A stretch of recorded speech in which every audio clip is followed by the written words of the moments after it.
చూడండి, చిక్కుడుకాయ mutton curry చేసే విధానం ఇప్పుడు మీకు చూపిస్తాను. చూడండి, ముందుగా మటన్ తీసుకున్నాను. మా పాదుకు వచ్చిన చిక్కుడుకాయలు, ఉల్లిపాయ, పచ్చిమిరపకాయలు. చిక్కుడుకాయ మటన్కి ముందుగా ఉల్లిపాయలు, పచ్చిమిరపకాయలు వేసుకున్నాను. చూడండి, ఉల్లిపాయలు బ్రౌన్ కలర్ వచ్చే వరకు వేపుకోవాలి చిక్కుడుకాయ మటన్ కర్రీకి. చూడండి, ఉల్లిపాయలన్నీ బ్రౌన్ కలర్గా వేగిపోయాయి. ఇప్పుడు దీంట్లో నేను అల్లం వెల్లుల్లి పేస్ట్ వేస్తున్నాను. ఇది కూడా కొంచెంసేపు బాగా వేగాలి, అల్లం వాసన పోయే వరకు.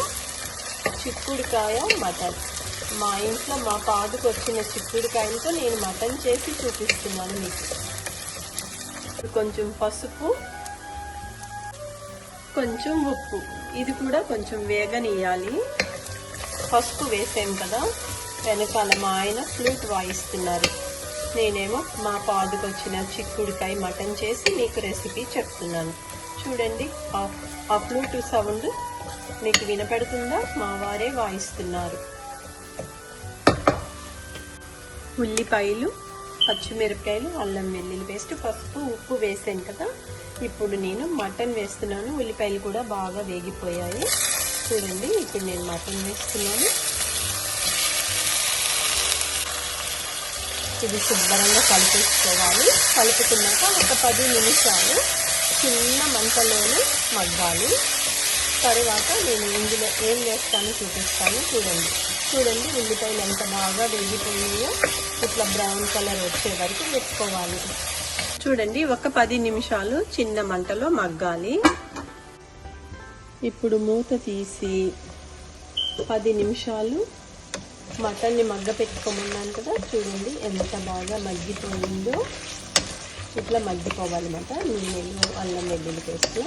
ఇప్పుడు దీంట్లో నేను కొంచెం కారం వేస్తున్నాను, కొంచెం ధనియాల పొడి.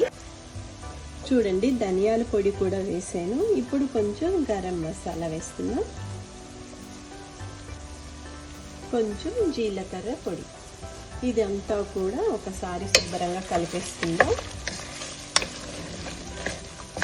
కలుపుకున్నాక కొంచెం వాటర్ వేసుకొని చిక్కుడుకాయ మటన్, ఈ మటన్ ముందర కొంచెం ఒక 2-3 విజిల్స్ వచ్చే వరకు ఉడకపెట్టుకోవాలి. తర్వాత ఇప్పుడు కుక్కర్ మూత పెట్టేసి 3 విజిల్స్ వచ్చే వరకు మటన్ ఉడకపెట్టుకోవాలి. చూడండి, మటన్ 3 విజిల్స్ వచ్చింది. ఇప్పుడు ఒకసారి ఇట్లా కలిపేసుకొని దీంట్లో ఇప్పుడు నేను చిక్కుడుకాయ ముక్కలు వేస్తున్నాను. ఎందుకంటే చిక్కుడుకాయ ముక్కలు ఇప్పుడు వేస్తున్నాను, మటన్తో పాటు ఉడికిపోతే మెత్తగా అయిపోతుంది. అందుకని ముందర మటన్ని ఉడకపెట్టేసుకున్నాను అన్నమాట. ఇప్పుడు చిక్కుడుకాయ ముక్కలు వేస్తున్నాను. ఇవి మా పాదు నుండి వచ్చిన చిక్కుడుకాయలు.